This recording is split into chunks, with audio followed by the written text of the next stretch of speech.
Hi guys, welcome to Bayaoko. My name is Joan Aoko. So today I'm going to show you guys how I made this sweater, but unfortunately I'm not going to do the actual tutorial. It's just going to be a guide because I filmed it and I ended up losing some of the clips and I didn't want to start all over again. So finally I got to make my husband a sweater for Christmas gift. Can you imagine that? I have been crocheting for the past 9 years and I've never made him something. Quite weird. Anyway, curious to know, do you ever make your loved ones like crochet items? You can leave a comment down below. Anyway, back to the sweater. It's super easy to make.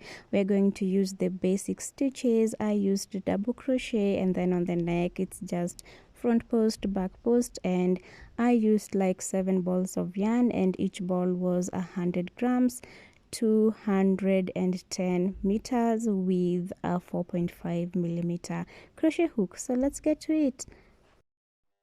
So this sweater is worked in panels. You're going to make the front panel and then the back panel, and the two panels should be of equal size. So it's important that you use your tape measure to determine the size that you're working on.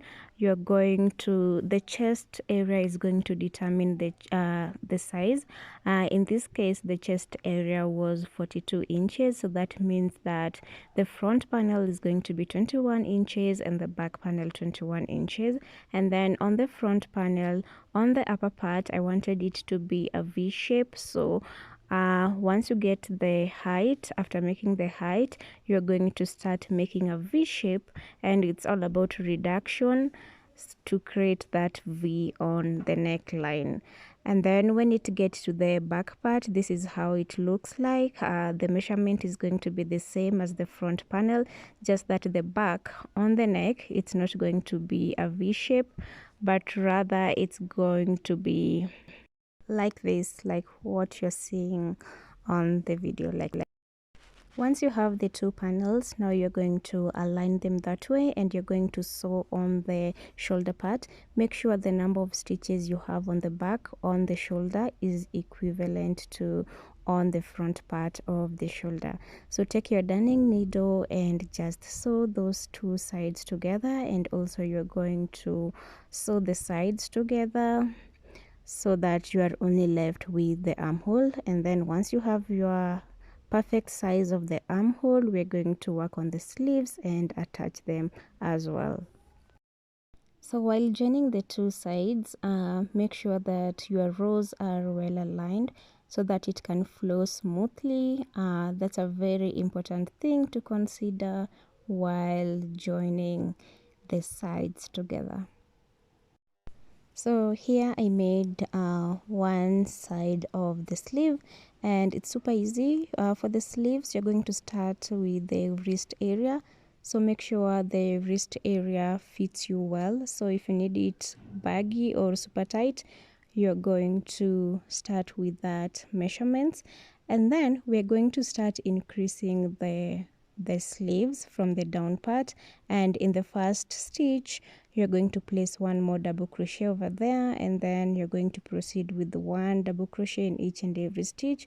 And then when increasing your work, we are going to do the increase in alternates. Like in first row, it was just a plain row of double crochet without increase. The next row you're going to increase. The other row, it's a plain row of no increase. The other row increase. So you'll keep on alternating that until you get your desired size of the sleeve, of the arm length or sleeve length. So once you have the length that you need, you're going to attach your sleeve on the body part, and then sew the opening of the sleeve. I did this using a single crochet. So yeah, now do the same exact thing on the other side. And then the final part is now doing the ribbing on the neck, on the wrist, and then on the down part. And I used front post, back post to do this. So let me just assume you know how to do the front post and back post, and it's going to give it this neat effect. Anyway, thank you for watching my mini tutorial, and I also ended up uh, doing like a matching vest. I hope if you didn't see the tutorial of the vest, you can check it down on the description box. And yes, if you haven't subscribed to my YouTube channel, kindly do so, and I really appreciate your time. I'll see you in my next video. Until then, have a good time. Goodbye.